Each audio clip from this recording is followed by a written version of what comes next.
नमस्कार, पोखरा न्यूजमा स्वागत छ। सुरु गरौँ अहिलेसम्मका मुख्य समाचारबाट।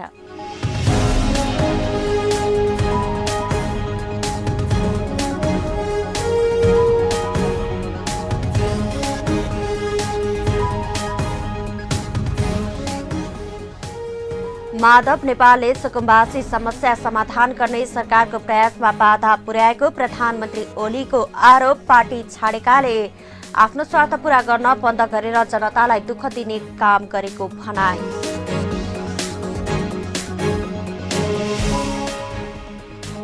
प्रधानमन्त्री ओलीले जनमुक्ति सेनालाई खरिद गर्न खोजेको प्रचण्ड माधव समूह नेकपा अध्यक्ष प्रचण्डको आरोप। पूर्व जनमुक्ति सेनालाई पार्टीमा समायोजन गर्ने गरी विशेष प्रदेश कमिटी बनाउने आश्वासन। राजनैतिक स्थायित्वको निम्ति प्रतिनिधि सभा विघटन गरिएको गृहमन्त्री थापाको भनाई। जनतामा गएर मात्रै राजनैतिक स्थायित्व कायम गर्न सकिने जिकिर।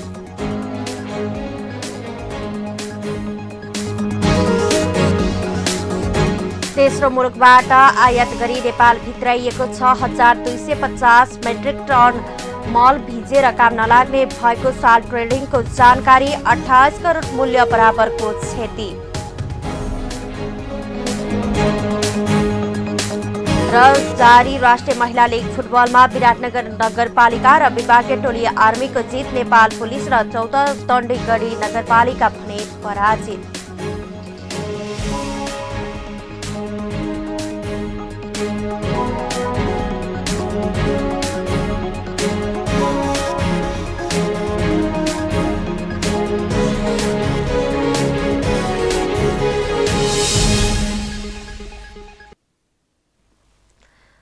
अब समाचार विस्तारमा। संवैधानिक निकायमा सरकारले प्रक्रिया मिचेर एकतर्फी रूपमा नियुक्ति गरेको भन्दै नेकपाको प्रचण्ड माधव नेपाल समूहले विरोधमा आज देशव्यापी आम हडतालको घोषणा गरेको छ। केन्द्रीय कार्यालय पेरिस डाँडामा बुधबार पत्रकार सम्मेलन गरेर प्रचण्ड नेपाल समूहले यातायात, उद्योग, कलकारखाना, शैक्षिक संस्था लगायत सबै क्षेत्र बन्द गर्ने घोषणा गरेको हो। प्रवक्ता नारायण काजी श्रेष्ठले प्रधानमन्त्री केपी शर्मा ओलीको मनपरी र निरङ्कुशता बढ्दै गएकोले त्यसलाई रोक्न आम हडताल गर्नु परेको दावी गर्नुभयो। प्रतिनिधि सभा विघटनको विरुद्ध आन्दोलन गर्दै आएको प्रचण्ड माधव नेपाल समूहले आकस्मिक रूपमा आम हडताल घोषणा गरेको हो। नेकपाको केपी शर्मा ओली समूहले शुक्रबार काठमाडौँमा सभा गर्दैछ। तर त्यो सभालाई लक्षित गरेर नभई एकलौटी रूपमा संवैधानिक निकायमा नियुक्ति गरेको विरोधमा हडताल गरेको श्रेष्ठको भनाइ छ। हजारौं हजार घाइतेहरूले राजनीतिक संस्कृति सबलाई पुरै उपेक्षा गरेर, नाङ्गो उल्लङ्घन गरेर देशलाई जङ्गल राजतिर, गुन्डा राजतिर, फाँसीवादतिर अगाडि बढाउन प्रयत्न गरिराखेको छ, दुचेष्टा गरिराखेको छ। त्यस कारणले हामीले अहिले प्रतिगमनको विरुद्ध संविधान र लोकतन्त्रको रक्षाको निम्ति शान्तिपूर्ण आन्दोलन गरिराखेका थियौँ र अब पनि हाम्रो आन्दोलन निश्चय पनि शान्तिपूर्ण नै हुनेछ। तर यसै बीचमा देश आन्दोलनमय रहेकै अवस्थामा जोर जबरजस्ती र निरङ्कुश तन्त्रको पराकाष्ठ हो। यस बीचमा पनि तपाईहरु सबैलाई थाहा छ, यो संविधान अन्तर्गत प्रधानमन्त्री पदमुक्त हुने 4 वटा अवस्था छन्। अवस्थामा स्वत काम चलाउ सरकारमा परिणत हुने बाध्यतावत राख्दै र हाम्रो आन्दोलन अब पनि शान्तिपूर्ण आन्दोलनको रूपमै अगाडि बढाउने हाम्रो प्रतिबद्धतालाई कायम राख्दै हामीले आज गरिएको असंवैधानिक गैर चाहिँ भोलि देशव्यापी आम हडतालको घोषणा गरेका छौं।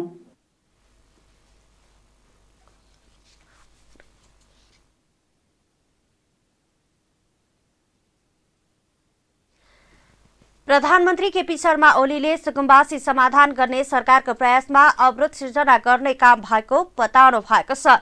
भूमिहीन सुकुम्बासी संगठन केन्द्रीय कमिटीद्वारा काठमाडौँमा बुधबार आयोजना गरेको राष्ट्रिय भेलालाई सम्बोधन गर्नुहुँदै प्रधानमन्त्री ओलीले माधव कुमार नेपालले सुकुम्बासी समस्या समाधान गर्ने सरकारको प्रयासमा बाधा पुर्याएको बताउनु भएको हो। माधव कुमार नेपालले भूमि व्यवस्था समाधान हुन नदिने नेताको संज्ञा दिँदै उहाँले पार्टी छोडेर गएपछि मात्रै आयोगले काम गर्न थालेको दावी गर्नुभयो।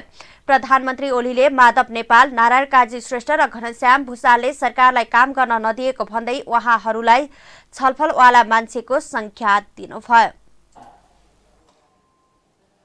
भूमि व्यवस्था समाधान हुन नदिने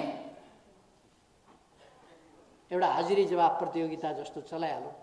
म तपाईँहरूलाई सोध्छु, भूमि व्यवस्था सुकुम्बासी समस्या समाधान हुन नदिने नेताहरू मध्येको मुख्य नेता को हो बताउनुहोस् त? माधव नेपाल। यस, बनेको आयोगलाई काम गर्न नदिएर त्यो आयोग हामीले 72 सालमा बनायौँ। 72 सालमा आयोग बनायौँ, तर त्यस आयोगलाई एउटा नवलपरासीको त्यही पहिले सुखिमबासी आएकै ठाउँ, त्यहीँको एउटा सुकुम्बासी मानसिकताको वकिलले मुद्दा हाले र त्यो आयोग काम गर्न पाएन। र यसपल्ट फेरि हामीले आयोग बनाउनु पर्यो। यो आयोग बनाउन थालेको लगभग 3 वर्ष भयो। माधव नेपाल पार्टीमा छैनसम्म कामै गर्न नदिने, आयोगै पुरा हुन नदिने, आयोग पुरै हुन सकेन। मन परि गऱ्यो भने छ, छलफल हुनु पर्यो भने छ। माधव नेपाल र नारायण काजी भन्ने 2 जना मान्छे पार्टीमा थिए। तिनीहरू सधैँ छलफल हुनुपर्छ भन्ने, जे पनि छलफल जति गरे पनि छलफलवाला मैले मान्छे नेपालमा भेट्टाएको 3 जना मान्छे, एउटा माधव नेपाल, अर्को नारायण काजी श्रेष्ठ, अर्को घनश्याम भुसाल। जहिले जेमा पनि छलफल हुनुपर्छ, छलफल गर्नुपर्छ। सुकुम्बासी आयोग बनाउनु, छलफल गर्नुपर्छ। उहाँले पार्टीमा शुद्धिकरण आवश्यक रहेको र शुद्धिकरण आवश्यक रहेकाहरू आफै किनारा लागेको बताउनुभयो। पार्टी छोडेर पार्टीमा गएकाहरूले आफ्नो अभिष्ट पूरा गर्न नेपाल बन्द गरेर जनतालाई दुःख दिने काम गरेको समेत उहाँले बताउनु भएको छ। सुकुम्बासी समस्या समाधानको विषय मूलभूत विषय भएको भन्दै सरकार समस्या समाधान गर्ने काममा लागेको स्पष्ट पार्नुभयो। उहाँले सम्पूर्ण नेपाली जनताको राष्ट्रिय आकांक्षा समृद्ध नेपाल, सुखी नेपाली रहेको र त्यो आकांक्षा पूरा गर्न सबै नेपाली समृद्ध हुनुपर्ने र त्यसको हिस्सेदार सबैले प्राप्त गर्नुपर्ने बताउनुभयो। उहाँले सुख प्राप्तिका सबै मापदण्ड सबै नेपाली समक्ष पुगे मात्रै सबै नेपाली सुखी हुन सक्ने बताउनु भएको छ। हरेक व्यक्तिले सम्मानित, सुरक्षित र भयरहित जीवन बाँच्न पाउने अधिकार प्राप्त भए मात्रै सुखको अवस्था हुने भन्दै उहाँले सुकुम्बासी, भूमिहीन, दलित, कमैया लगायतका समस्याको समाधान नभइकन सरकारको उद्देश्य पूरा नहुने भएकाले सबै प्रकारका गरिबी हटाउने प्रयासमा सरकार लागेको स्पष्ट पार्नुभयो। सरकार आफ्ना उद्देश्यमा फेल हुन तयार छैन। फेल गर्न त लाग्छन् केही मान्छेहरू, छलफल गर्नुपर्छ भन्ने। छलफल, उनीहरूलाई कुरा फिट्नमा आनन्द छ, काम गर्नमा होइन। काम गर्न नदिने, कुरा फिटेर बस्नुपर्छ भन्ने। अनि फेरि उनीहरूले त्यसका निम्ति अर्को एकजना मसुर भेट्टाए, जसको आशीर्वाद छँदैछ उनीहरूलाई, अनि चम्किए। पार्टीमा एउटा शुद्धिकरण हुनै पर्थ्यो। तपाईँहरूले देख्नुभयो त्यो पार्टी जस्तो थियो र पार्टी झैँ थियो, पार्टी झैँ चलेको थियो, पार्टी जस्तो चलेकै थिएन। त्यसका बन्द भने के? पसल खोल्न नपाउने। बन्द भने के? किन्न जान नपाउने। बन्द भने के? पढ्न जान नपाउने। बन्द भनेको जनतालाई दुःख दिने। त्यो किन गर्नु पर्यो? प्रधानमन्त्री ओलीले अव्यवस्थित बसोबास, सुकुम्बासी समस्या लगायतका समस्या समाधान गर्न भूमि व्यवस्था आयोग निर्माण गरेको र त्यो आयोगले देशव्यापी रूपमा पूर्णता पनि पाइसकेकोले छिटै भूमि सम्बन्धी समस्याको अन्त्य हुने प्रतिबद्धता जनाउनुभयो।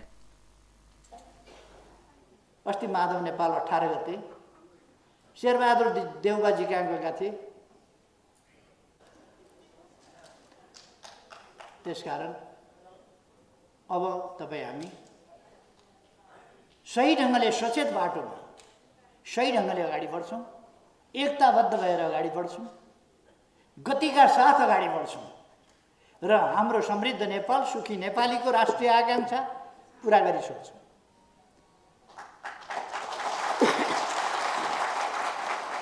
कति मान्छेहरू शङ्का गर्छन् अब बहुमत आउन सक्छ र भनेर। बहुमत दिने कसले हो? जनताले दिने हो। जनताले दिएपछि बहुमत किन आउँदैन? जनताले कसलाई भोट दिने त? हामीलाई नदिएर कसलाई भोट दिने?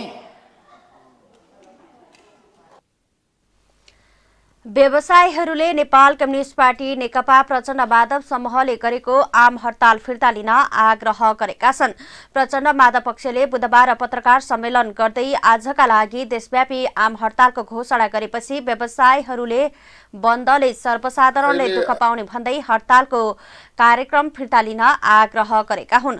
कोरोनाका कारण लामो समय बन्द रहेको व्यापार व्यवसाय भर्खरै चलायमान हुन थालेको बेला यस्ता बन्द हडतालले झन् ठूलो असर गर्ने भन्दै उनीहरूले हडतालको विकल्प खोज्न आग्रह गरेका छन्। ल अब नेपालमा पहिला जस्तो बन्द हडताल यो चक्काजाम सबै बिर्सिसकेका थियौँ र फेरि यो यसरी अब दिनका दिन यो प्रतिस्पर्धा जस्तो गरेर कहिले कसको गरेर त अब फेरि निक्लन पनि गाह्रो भयो। व्यापारमा भर्खर हामी पहिला बामे सरिरहेका थियौँ। निजी क्षेत्रलाई केही आर्थिक अलिकति राम्रो होला र उत्थान होला। बन्दको विकल्प नखोजिकन बन्दको कारणले अर्थ संसार नेपालको आर्थिक अवस्था एकदमै कमजोर भएको छ। कोभिडको कारणले विभिन्न कारणले व्यवसायहरू चल्न नसक्ने अवस्थामा पुगेका छन्।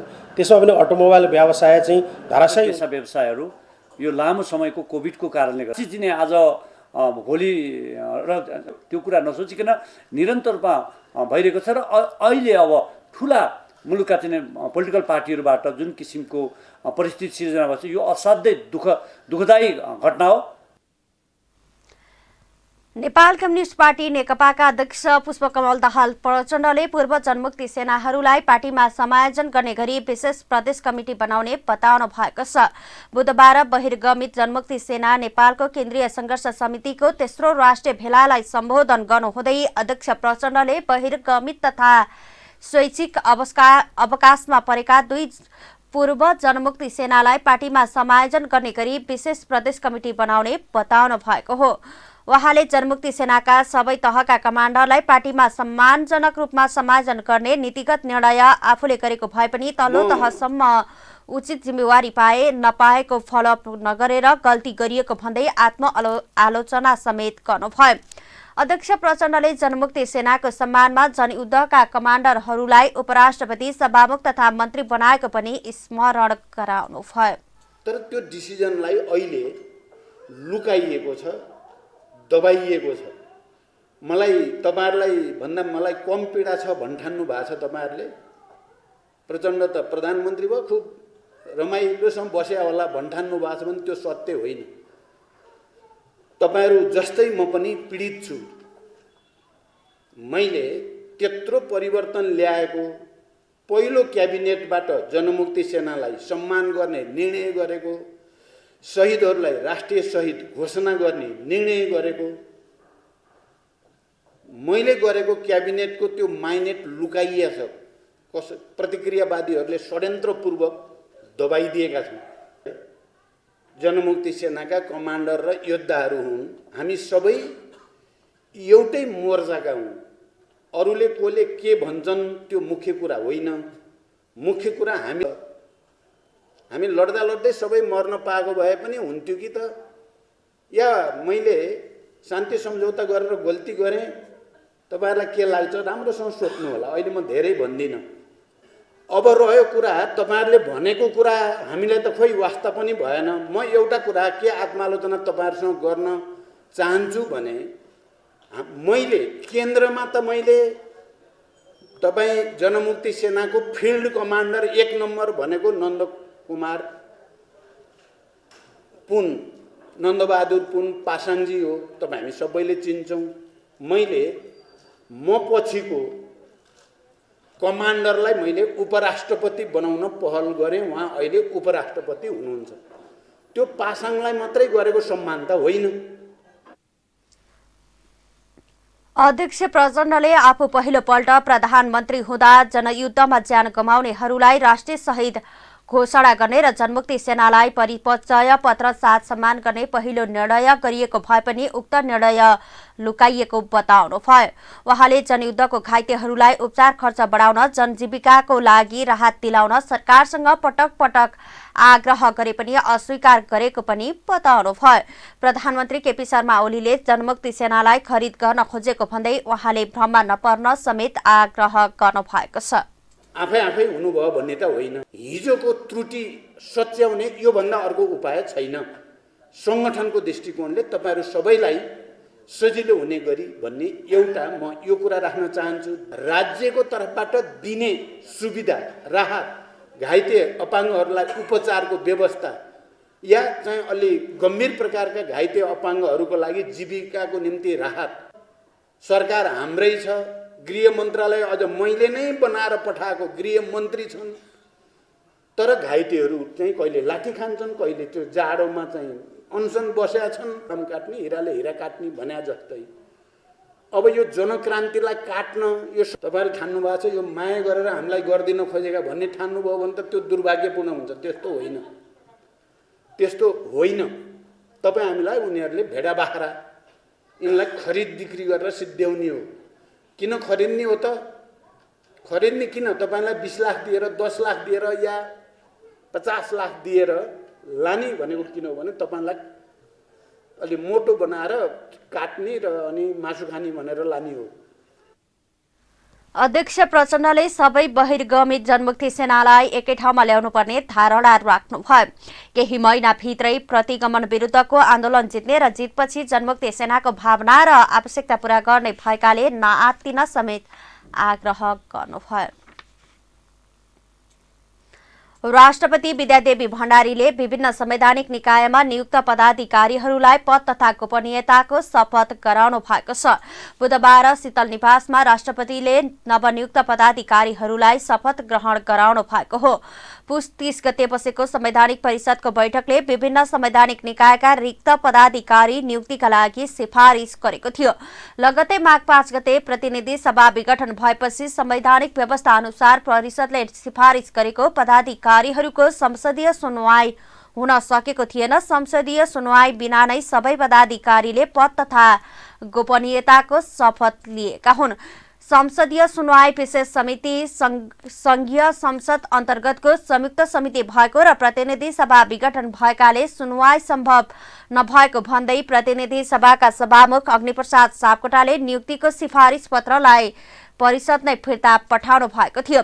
संविधान अनुसार संवैधानिक निकायका पदाधिकारी नियुक्त गर्दा संसदीय सुनवाई समितिबाट अनुमोदन गरिनुपर्ने थियो। यद्यपि संसदको संयुक्त बैठक र संयुक्त समितिको नियमावलीमा भने नियुक्ति सिफारिसको 45 दिनसम्म निर्णय दिन नसकेको अवस्थामा स्वतः अनुमोदन भएको मानिने व्यवस्था रहेको छ।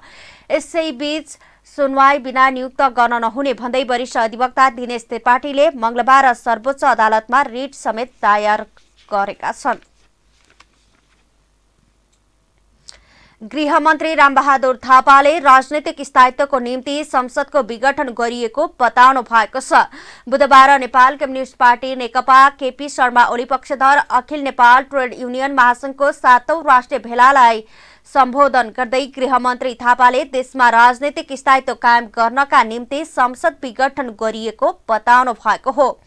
कम्युनिस्ट पार्टीलाई एकताबद्ध गर्न जनतामा जाने निर्णय गरेको पनि उहाँको भनाइ छ। जनतामा गएर मात्रै राजनीतिक स्थायित्व कायम गर्न सकिने उहाँले जिकिर गर्नुभयो। जसलाई हामीले एकताबद्ध गरेका छौं, केन्द्रित गरेका थियौं, अहिले फेरि त्यो एउटा विभाजित हुन पुगेको छ। हामीले यो देशमा जुन राजनीतिक स्थायित्व कायम गरेका थियौं त्यो फेरि अस्थिरताको भूमिमा दुष्चक्रमा फस्न गएको छ। विघटित संसद अस्थिरता जन्माउने संयन्त्रको रूपमा परिणत भएको उहाँको भनाइ छ। विघटित संसदले स्थायित्व दिन नसक्ने र त्यसको राजनैतिक औचित्य सिद्धिएका कारण संसदको विघटन गर्नुपर्ने आवश्यकता परेको उहाँले बताउनुभयो। विघटित संसदको पुनर्स्थापनाले समस्याको हल नगर्ने उहाँको भनाइ छ। पुरानो संसदले राजनैतिक अस्थिरता पैदा गर्ने भएकाले नयाँ संसदको गठनले मात्रै स्थायित्व कायम गर्न सक्ने उहाँले बताउनुभयो। संविधानले प्रधानमन्त्रीलाई संसद विघटन गर्ने विशेषाधिकार दिएको भन्दै संसद विघटनको कदम संवैधानिक रहेको निष्कर्ष सरकारले निकालेको उहाँले बताउनुभयो। जाने निर्णय गरेको छ र एउटा नयाँ आन्दोलन हामीले सुरुवात गर्ने फेरि थाल्ने गर्ने हामीले निर्णय लिएका छौँ। निर्वाचन आयोगले अध्यक्ष र महासचिव रहेको पार्टी नै वैधानिक पार्टी बनिसकेको गृहमन्त्री थापाले बताउनुभयो। सत्तापक्ष र प्रतिपक्ष सबै चुनावमा होमिएको भन्दै उहाँले सर्वोच्च अदालतले पनि निर्वाचनकै पक्षमा फैसला गर्नेमा विश्वस्त रहेको बताउनुभयो। नेपाल कम्युनिस्ट पार्टी नेकपा केपी शर्मा ओली पक्षको अखिल नेपाल महिला संघ अनेम संघले नेकपा प्रचण्ड माधव पक्षकी नेत्री तथा विघटित प्रतिनिधि सभा सदस्य रामकुमारी झाँक्रीलाई पक्राउ गरी कारबाही गर्न माग गरेको छ।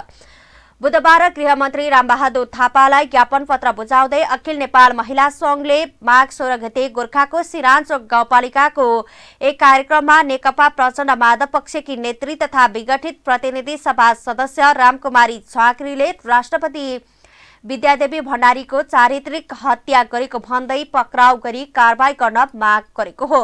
ज्ञापन पत्रमा नेत्री झाँक्रीले राष्ट्रपति भण्डारीको चारित्रिक हत्या गर्दै विभिन्न लान्छना गाली बेइज्जती गरी व्यक्तिगत पारिवारिक तथा राष्ट्रपतिकै इज्जतमा समेत धक्का पुर्याउने नियतले आपत्तिजनक र अपमानजनक शब्दहरू प्रयोग गरेकाले पक्राउ गरी कानून बमोजिम कारबाही गर्न माग गरिएको छ। अनेम संघकी नेत्री सुजिता साक्यले झाँक्रीले राष्ट्रपति संस्थामाथि नै अपमानजनक व्यवहार गरेकाले तत्काल कारबाही गर्न माग गरिएको बताउनुभयो। अराजकतापूर्ण ढङ्गले जुन खालको सार्वजनिक अपमानजनक छ त्यो अपमानजनक अभिव्यक्तिप्रति कानुनले दिएको जुन खालको एउटा फौजदारी ऐन लगायतको अरू धेरै ठाउँमा यसले कानुनले एउटा सर्वोच्च निकाय सामान्य राष्ट्रपतिज्यूको संस्थाप्रति नै जुन खालको अपमानजनक व्यवहार गरिएको छ, आपत्तिजनक व्यवहार गरिएको छ, त्यो व्यवहारलाई हामीले चाहिँ तत्कालै त्यस्तो यो अपराध कार्य हो, यो अपराध कार्यलाई चाहिँ कारबाही गर्नुपर्छ। त्यसकारणले यस्तो खालको पटक पटक यो खालको फेरि पनि कसैले दुस्साहस गर्न नसकोस् भन्ने उद्देश्यका साथ हामीले आज अखिल नेपाल महिला सङ्घको तर्फबाट गृहमन्त्रीज्यूलाई ज्ञापन पत्र हामीले दिएका छौँ। गृहमन्त्री थापाले ज्ञापन पत्र बुझ्दै राष्ट्रपतिमाथि अशोभनीय आरोप लगाउनेलाई कडा कानुनी कारबाहीको प्रक्रिया अगाडि बढाउने बताइएको नेत्री साक्यले जानकारी दिनुभयो। शहरी विकास मन्त्री प्रभु शाहले जनता आवास कार्यक्रमको अवस्था चिन्ताजनक रहेको बताउनु भएको छ। बुधबार शहरी विकास मन्त्रालयले आयोजना गरेको जनता आवास कार्यक्रम सम्बन्धी अन्तर्क्रिया कार्यक्रममा बोल्नुहुँदै मन्त्री शाहले जनता आवास कार्यक्रमको अवस्था चिन्ताजनक रहेको बताउनु भएको हो। मन्त्रालयले बुधबार 7वटै प्रदेशको भौतिक पूर्वाधार विकास मन्त्री, राष्ट्रिय योजना आयोगका उपाध्यक्ष, मन्त्रालयका सचिवहरू लगायतका सरोकारवालाहरूसँग जनता आवास कार्यक्रम सम्बन्धी अन्तर्क्रिया कार्यक्रम राखेको थियो। कार्यक्रममा बोल्दै उहाँले जनता आवास कार्यक्रममा प्रदेश सरकारको काम गराइले निराश भएको बताउनुभयो। गरिबको घर भत्काएर बनाउन वर्षौं लगाउने, कति स्थानमा घर भत्काउने तर बनाउने योजना नै नराख्ने पाइएकोले सङ्घ सरकारले जनता आवास कार्यक्रमको प्रभावकारितामा गम्भीर ढङ्गले सोच्ने बेला आएको बताउनुभयो। उक्त कार्यक्रमलाई प्रभावकारी ढङ्गले अघि बढाउनु पर्ने भन्दै उहाँले पहिलो निर्माणाधीन घरहरू निर्माण सकेर नयाँ योजनाबाट काम सुरु गर्नुपर्ने बताउनुभयो। चाहेको नेपाल सरकारले चाहेको निर्माणको जिम्मा लिने साथीले गर्नुहोस्, त्यसमा फुल सपोर्ट गर्न चाहन्छौँ। गर्न सक्नु भने हात उठाउनुहोस्, हामी सकेनौँ भन्नुहोस्। सबै प्रदेशलाई किन हामी त सोचिरहेछौँ केन्द्रले जिम्मा लिँदासम्म एक आर्थिक वर्षमा 8,000 बन्यो, प्रदेशले जिम्मा लिँदा त यो 10-12 हजार जानुपर्ने हो नि। मन्त्री शाहले सरकारले दिएको पैसामा आफ्नो पैसा थप गरेर पनि घर बनाउन सकिने व्यवस्था मिलाइदिन निर्देशन समेत दिनुभयो। भत्काइएका घर समेत निर्माण सम्पन्न हुन नसकेको असन्तुष्टि जनाउँदै उहाँले निर्माणाधीन घर निर्माण सम्पन्न गर्ने पहिलो प्राथमिकता बनाउन पनि सुझाव दिनुभएको छ। प्रदेश वाइज अलिकति तरिका बताउनु हो भने सायद अरू प्रदेशले मद्दत हुन्थ्यो, तर मैले जो थाहा पाइरहेको छु करमागत योजना जस्ताको त्यस्तै छ। कर्मागत घर भत्केका छन्, छाना छैन, खाना लाउन 2 वर्ष बितिसक्यो, अब यो कुन वर्ष आइरहेछ, तर पनि हाम्रो इन्ट्रेस्ट छैन भने यस्तोमा हामी लापरवाही गर्न सक्छौँ। मन्त्री शाहले जनता आवास कार्यक्रमको निम्ति पैसाको कुनै कमी नहुने पनि स्पष्ट पार्नुभयो। नेपालमा बुधबार थप 142 जनामा कोरोना संक्रमण पुष्टि भएको छ। स्वास्थ्य तथा जनसंख्या मन्त्रालयका अनुसार पछिल्लो 24 घण्टामा थप 3597 जनाको पीसीआर गरिएकोमा 90 जना पुरुष र 42 जना महिला गरी जम्मा 142 जनामा नतिजा पोजिटिभ देखिएको हो। यो सँगै नेपालमा कोरोना संक्रमितहरूको संख्या 2,71,431 पुगेको छ।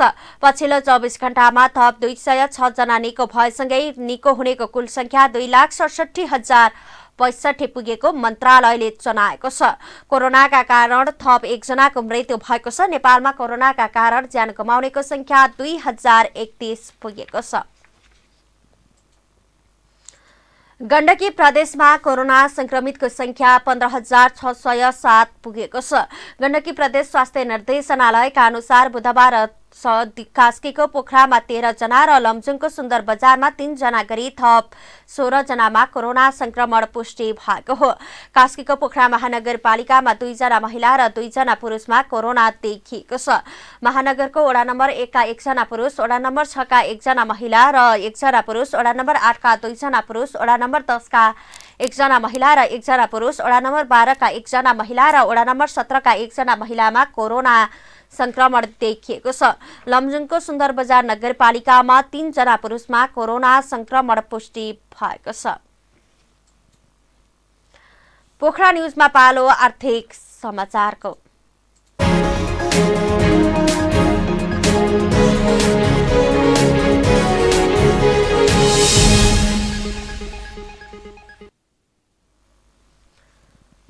साल्ट ट्रेडिङ कर्पोरेसन लिमिटेडले तेस्रो मुलुकबाट आयात गरी नेपाल भित्राइएको 6,600 मेट्रिक टन रासायनिक मलमध्ये 28 करोड मूल्य बराबरको 6,250 मेट्रिक टन मल भिजेर काम नलाग्ने बताएको छ।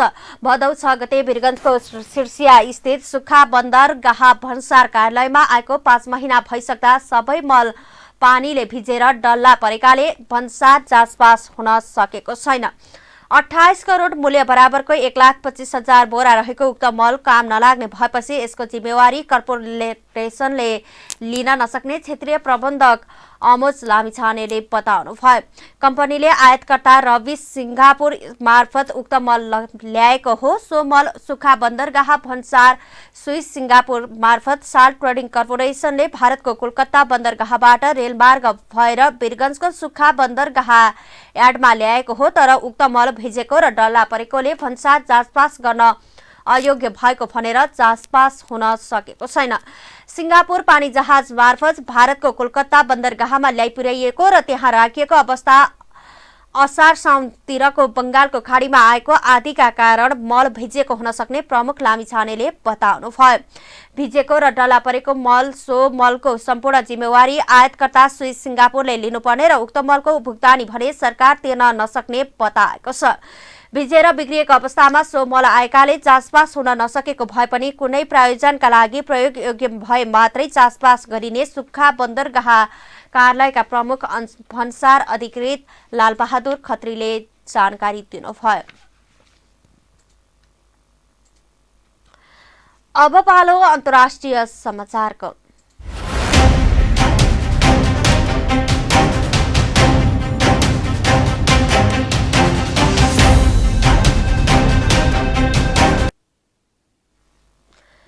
चीनमा रहेको विश्व स्वास्थ्य संगठनको एक टोली कोरोना भाइरस अनुसन्धानका लागि वुहान स्थित भाइरस अनुसन्धान प्रयोगशालामा पुगेको छ।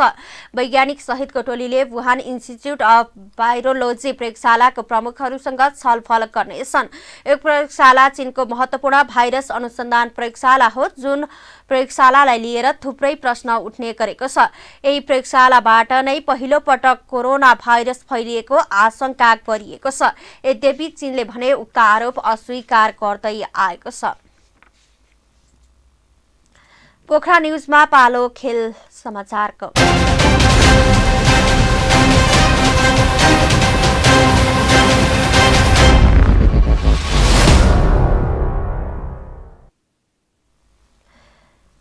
पार्वती घलेले 9औं मिनेटमा गरेको गोल निर्णायक बन्दा विभागीय टोली नेपाल पुलिस क्लब मोफसलको टोली विराटनगर महानगरपालिकासँग 1-0ले स्तब्ध भएको छ।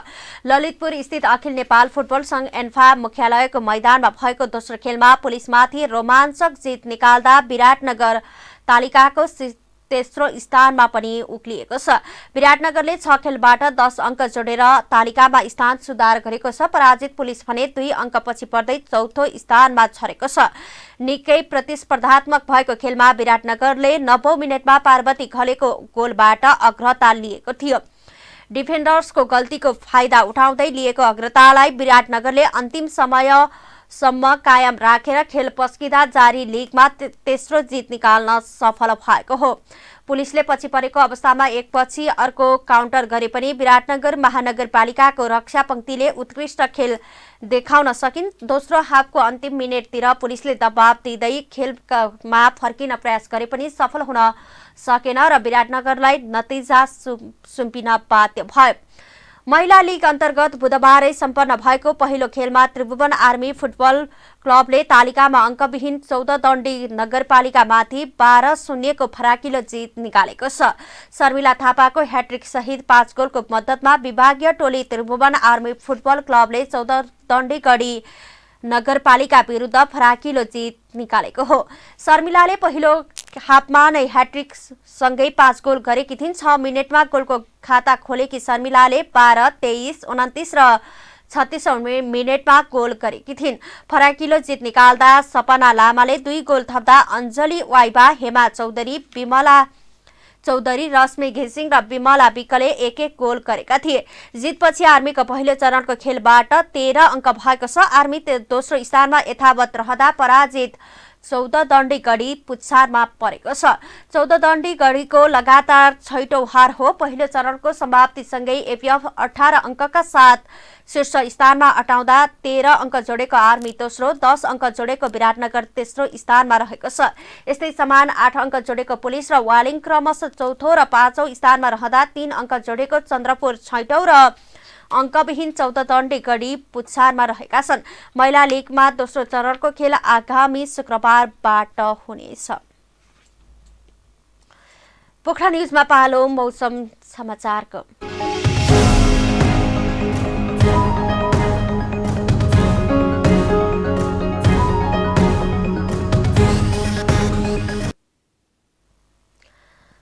हाल सुदूरपश्चिम प्रदेशको पहाडी भूभागमा आंशिकदेखि सामान्य बदली रहेको छ भने बाँकी पहाडी भूभागहरूमा आंशिक बदलीका साथै अन्य भूभागहरूमा मौसम सामान्यतया सफा रहेको मौसम तथा पूर्वानुमान महाशाखाले जनाएको छ। यस्तै आज दिउँसो देशको सुदूरपश्चिम र कर्णाली प्रदेशमा आंशिकदेखि सामान्य बदली रही बाँकी भूभागहरूमा आंशिक बदलीका साथै अन्य भूभागहरूमा मौसम सामान्यतया सफा रहनेछ। उच्च पहाडी तथा हिमाली भूभागका केही स्थानहरूमा हल्का हिमपातको सम्भावना रहेको छ र सुदूरपश्चिम र कर्णाली प्रदेशका थोरै स्थानहरूमा हल्का वर्षा हुने सम्भावना पनि देखिएको छ। त्यस्तै आज राति देशको सुदूरपश्चिम, कर्णाली प्रदेश, गण्डकी प्रदेश, लुम्बिनी प्रदेश र बागमती प्रदेशका थोरै स्थानहरूमा आंशिकदेखि सामान्य बदली रही बाँकी भूभागमा आंशिक बदली रहनेछ। उच्च पहाडी तथा हिमाली भूभागका केही स्थानहरूमा हल्का हिमपातको सम्भावना रहेको छ र सुदूरपश्चिम प्रदेश, कर्णाली प्रदेश, गण्डकी प्रदेश, लुम्बिनी प्रदेश र बागमती प्रदेशका केही स्थानहरूमा हल्कादेखि मध्यम वर्षा हुने सम्भावना रहेको मौसम तथा पूर्वानुमान महाशाखाले उल्लेख गरेको छ। अब पछिल्लो 24 घण्टाको मौसमी विवरण।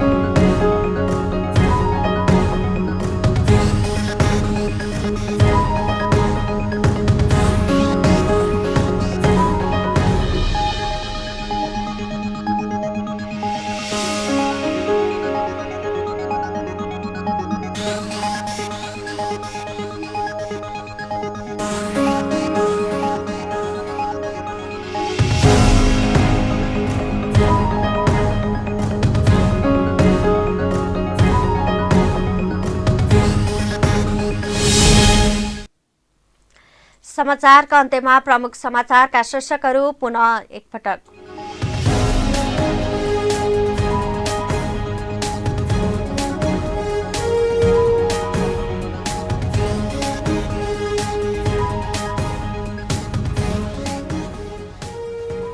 माधव नेपालले सुकुम्बासी समस्या समाधान गर्ने सरकारको प्रयासमा बाधा पुर्याएको प्रधानमन्त्री ओलीको आरोप। पार्टी छाडेकाले आफ्नो स्वार्थ पूरा गर्न बन्द गरेर जनतालाई दुःख दिने काम गरेको भनाई।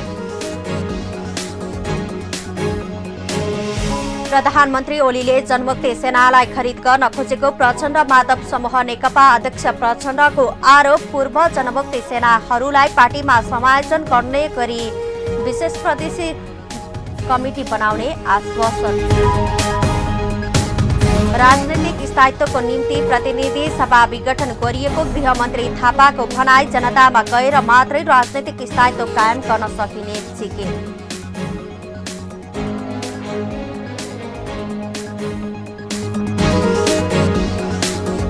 तेस्रो मुलुकबाट आयात गरी नेपाल भित्राइएको 6250 मेट्रिक टन मल भिजेर काम नलाग्ने भएको साल्ट ट्रेडिङको भनाई। 28 करोड मूल्य बराबरको क्षति।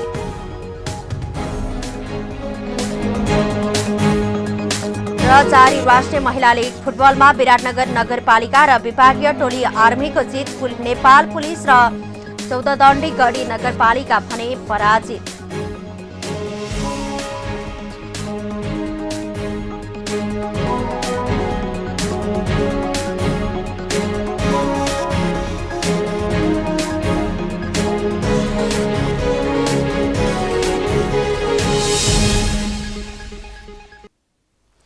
हवस् त अहिलेलाई पोखरा न्युज यति नै। हामीलाई बिदा दिनुहोस्। नमस्कार।